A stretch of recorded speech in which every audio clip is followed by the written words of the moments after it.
હવે આપણે એવો કિસ્સો જોયો કે જે કિસ્સામાં વસ્તુ જે છે એ ઘટ માધ્યમમાં એક સપાટી દ્વારા જ વક્રીભવન થવાનું છે, બરાબર છે, પણ વસ્તુ જે છે તે ઘટ માધ્યમમાં છે અને પ્રતિબિંબ જે છે એ પાતળા માધ્યમમાં રચાય. તો એના માટે પહેલા આપણે આ એનો પી બિંદુ છે, આ બિંદુ આપાત થવાનો છે, અહીંયા આપણે સ્પર્શક દોરીએ તો એનો લંબ જે છે એ લંબ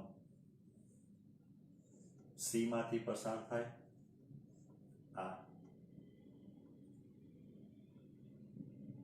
બરાબર. હવે અહીંયા બિંદુ ઉદ્ગમ ઓ છે, ઓ માંથી પ્રકાશનું કિરણ નીકળ્યું,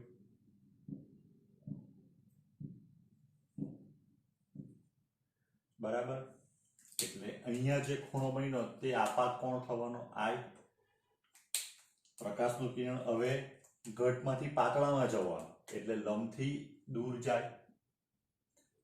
બીજું પ્રકાશનું કિરણ અહીંથી સીધું નીકળે, એ સીધું નીકળી જાય તે અહીંયા ભેગા થાય, એ જગ્યાએ ભેગું થયું એટલે અહીંયા પ્રતિબિંબ આઈ રચાયું. આપણે યાદ કરો તો અહીંની સાથે ખૂણો આલ્ફા બનાવતા હતા, સી સાથે ખૂણો ગેમા અને આઈ સાથે બીટા, અને આ જે વક્રીભૂત કોણ જે છે તે આર થઈ ગયો. આ સિવાય બીજા બધા જો આપણે અંતર બતાવવા હોય તો આ વી થઈ ગયો અને આ યુ, અને આટલું જે ડિસ્ટન્સ આવ્યું એ વક્રતા ત્રિજ્યા આર. આના ઉપરથી આપણે એક સીધો લંબ દોરતા હતા, લંબનું લંબપાત બિંદુ એમ હતું, પણ આ જે છે એ બહુ નાનું છે, ડેલ્ટા જેટલું, અને ડેલ્ટા જેટલું અંતર એ ખૂબ નાનું અંતર છે, આપણે એમ વિચાર કરતા હતા. આ એચ આટલી ઊંચાઈ, આ એન એમ, આ જે માધ્યમ છે ઘટ એનું વક્રીભવનાંક μ2, આ n2 આપણે n લખતા છે n2, અને આ જે બહારનું માધ્યમનો વક્રીભવનાંક n1 જે પાતળું માધ્યમ છે, આ છે તે ઘટ. તો આ રીતના પ્રતિબિંબ રચાય. હવે આ જોવા પાછળનું કારણ શું તે સમજાવું. જો લેન્સને આપણે છૂટો પાડીએ તો એક સપાટી એની આવી, બીજી સપાટી એની આવી થશે, આ લેન્સ, બરાબર છે. આ રીતનો જો બહિર્ગોળ લેન્સ હોય તો એની સપાટીનો વિચાર કરો એટલે પહેલી જે આપણે ગઈકાલે આગળ જોઈ ગયા કે એક સપાટી દ્વારા થતું વક્રીભવન, તો એનું જે પ્રતિબિંબ જે છે એ બીજા માટે વસ્તુ બનશે, આભાસી. એટલે પહેલી જે સપાટી હતી તો પહેલી સપાટી માટે વસ્તુ ક્યાં હતી તો ઘટમાં પાતળા માધ્યમમાં, પ્રતિબિંબ દ્વારા રચાયું ઘટ માધ્યમમાં. બીજી સપાટી માટે ઉલટું થઈ જાય, બીજી સપાટી માટે શું થાય તો બીજી સપાટી માટે વસ્તુ જે છે એ ઘટ માધ્યમમાં અને પ્રતિબિંબ જે છે તે પાતળા માધ્યમમાં રચાય. એટલા માટે આપણે આ રીતનું જોવાનો પ્રયત્ન કરતા છે, અને પછી આપણે આ બંનેનો સરવાળો કરી દઈએ. તમે આકૃતિ બી જોવો કે પેલી આકૃતિ ને આકૃતિ બધું મિક્સ કરી દેવું તો તમને આખો લેન્સ જેવો દેખાય. તો આ બંનેનું સૂત્ર તમે છેલ્લે સરવાળો કરશો એટલે તમને લેન્સ માટેનું એક વ્યાપક સૂત્ર મળશે.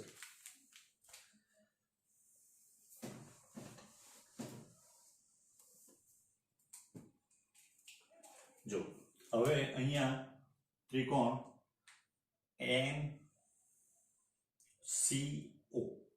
NCO માં ગેમા બહિષ્કોણ થાય એટલે ગેમા બરાબર આલ્ફા પ્લસ આઈ, દેખાય? આ આઈ પ્લસ આલ્ફા બરાબર ગેમા થવાનું, એટલે આઈ is equals to gamma minus alpha. ત્યાર પછી ત્રિકોણ NCI માં દેખાય છે, NCI માં આર બહિષ્કોણ એટલે આર બરાબર મળશે ગેમા પ્લસ બીટા. હવે બિંદુ n પાસે જે આપણે આગળ બી લખતા હતા કે બિંદુ n પાસે સ્નેલનો નિયમ આપણે લાગુ પાડીએ તો n2 હવે કેટલો આવશે n2 બરાબર છે sin i બરાબર n1 sin r. ખૂણા નાના હોય તો i બરાબર છે sin theta is nearly equals to theta થઈ જાય. therefore n2 i બરાબર તો i બરાબર છે આપણી પાસે ગેમા માઇનસ આલ્ફા n1 આ બરાબર છે આપણી પાસે ગેમા પ્લસ બીટા એટલે n2 gamma minus n2 alpha બરાબર n1 gamma plus n1 beta આટલું આપણને મળે બરાબર એટલે હવે કોની સાથે રાખીએ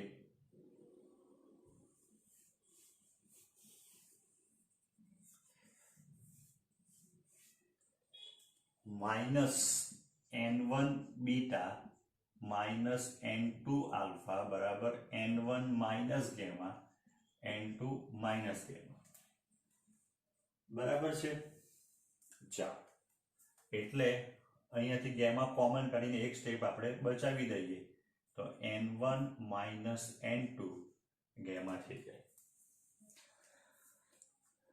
હવે આલ્ફા બીટા ને ગેમાની કિંમત તો આપણને ત્યારે બી આપણે લખેલું હતું કે tangent alpha is nearly equals to alpha બરાબર h અપોન હવે હું ડાયરેક્ટ લખી દઈશ h અપોન તો આલ્ફા એટલે આ ખૂણો છે તો થવું જોઈએ OP એટલે અહીંયા ખૂણો લેવા જોઈએ તો MP પણ આ બંને એક જ છે એટલે એ કેટલું થઈ જવાનું u સંજ્ઞા પદ્ધતિ વાપરીએ તો માઇનસ u થવાનું કારણ કે એ આ દિશામાં છે બીટા ટેન્જન્ટ બીટા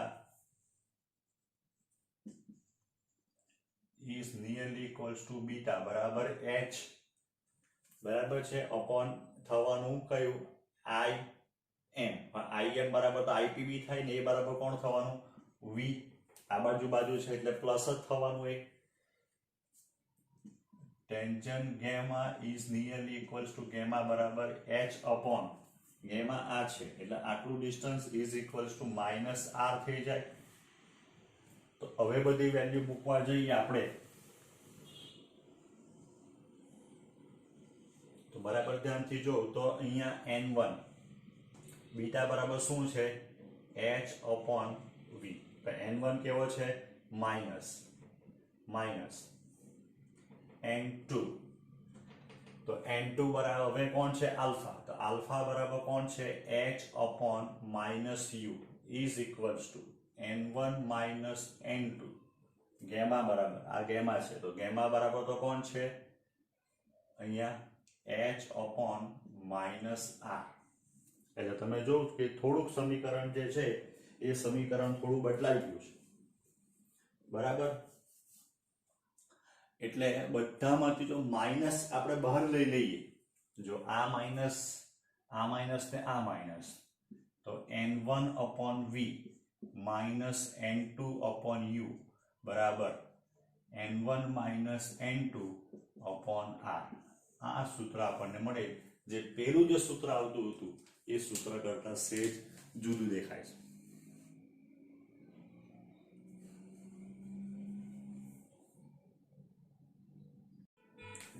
એક કિસ્સો આપણે એવો પણ જોઈ લઈએ કે જેની અંદર અંતર્ગોળ સપાટી દ્વારા પ્રકાશનું વક્રીભવન થાય તો જો પહેલા આપણે અહીંયા પેલું સ્પર્શક દોરીએ એને જે લંબ આવવાનું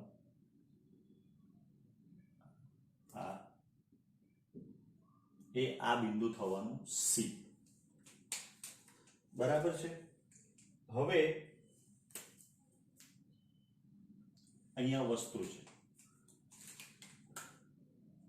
O આ પ્રકાશનું કિરણ હવે બરાબર જોજો આ બિંદુ આગળ જે આપણે લંબ દોરેલો હતો તો જો લંબ નહીં હતે તો પ્રકાશનું કિરણ આમ જતે સોરી માધ્યમ ન બદલાતું હશે તો આ જે માધ્યમ છે તે n1 આપણું પાતળું માધ્યમ છે આ n2 જે આપણા માટે ઘટ માધ્યમ છે બરાબર એટલે હવે જો બધા આપણે આકૃતિ હજુ થોડી વ્યવસ્થિત કરવું થોડું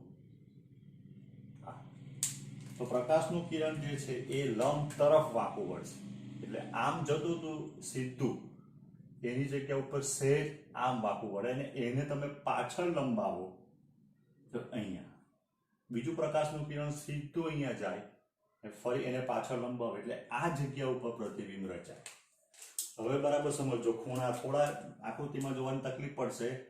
આ લંબ સાથે બનાવેલો આખો ખૂણો આર, અહીંયા બન્યો તે આલ્ફા, અહીંયા બન્યો ગેમા ને અહીંયા બન્યો તે બીટા. આ ભાગમાં તમે બરાબર જોજો તો વક્રીભૂત કોણ કયો થાય? તો વક્રીભૂત કોણ અહીંયા થવાનો આ, એની સાથે આટલો જે ખૂણો બનશે એ આર બનવાનો, અભિકોણ. બરાબર, એ અભિકોણ બનવાનો. એટલે હવે આપણે જો આકૃતિ જોવા જઈએ પરથી, તો પહેલો કોણ બહિષ્કોણ બનશે? તો જો આ આખો આલ્ફા આખો તો ગેમા બહિષ્કોણ થાય, એટલે ગેમા બરાબર આલ્ફા પ્લસ આઈ, તો આઈ બરાબર આલ્ફા માઇનસ ગેમા, ના ગેમા માઇનસ આલ્ફા આવશે. બરાબર, બીજા માટે ગેમા જ બહિષ્કોણ બને, પણ તેના માટે બીટા પ્લસ આર, આ ને અહીંયા આ બનવાનો છે, આનો અભિકોણ થવાનો, ઇઝ ઇક્વલ્સ ટુ ગેમા. તો એનો અર્થ છે કે આર બરાબર ગેમા માઇનસ બીટા. બરાબર, હવે અહીંયા આ બિંદુ પાસે જે આપણે આ રીતના દોરતા હતા, આ બિંદુ છે તે P, આ N, આ M. તો N પાસે સ્નેલનો નિયમ લાગુ પાડીએ તો N1 sin I બરાબર N2 sin I is equals to N1I બરાબર N2R. આપણને ખબર છે નાના હોય ખૂણા ત્યારે sin theta is equal to theta. તો therefore N1 I બરાબર, તો I બરાબર gamma minus alpha, N2 R બરાબર gamma minus beta. N1 gamma minus N1 alpha બરાબર N2 gamma minus N2 beta. બરાબર છે. તો હવે ગેમા વાળા પદ સાથે કરી દઈએ તો તે બાજુ આવવાનું, એટલે N2 beta minus N1 alpha બરાબર N2 માઇનસ N1 ગેમા થાય.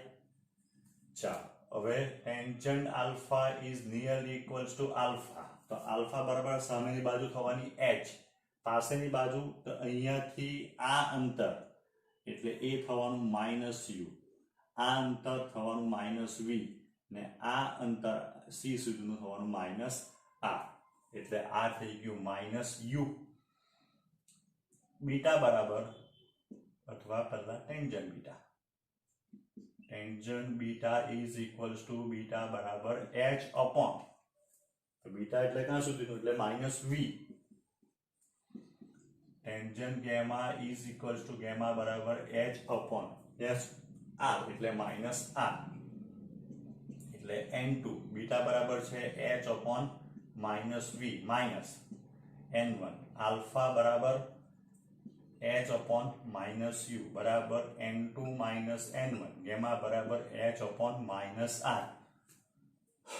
બરાબર, એટલે n2 upon v minus n1 upon u બરાબર n2 minus n1 upon r. એટલે તમે બરાબર ધ્યાનથી જોઈ લીધું હશે તો જો આ સૂત્ર બહિર્ગોળ સપાટી માટે જે સૂત્ર આવતું હતું એના જેવું જ છે. એટલે જ્યારે વસ્તુ જ્યારે એમ કે એક સપાટી ધારો કે વસ્તુ જ્યારે પાતળા માધ્યમમાં હોય, પછી અંતર્ગોરીશ હોય કે બહિર્ગોરીશ હોય, તમારું સૂત્ર આ જ વ્યાપક સૂત્ર તમારે વાપરવાનું રહેશે.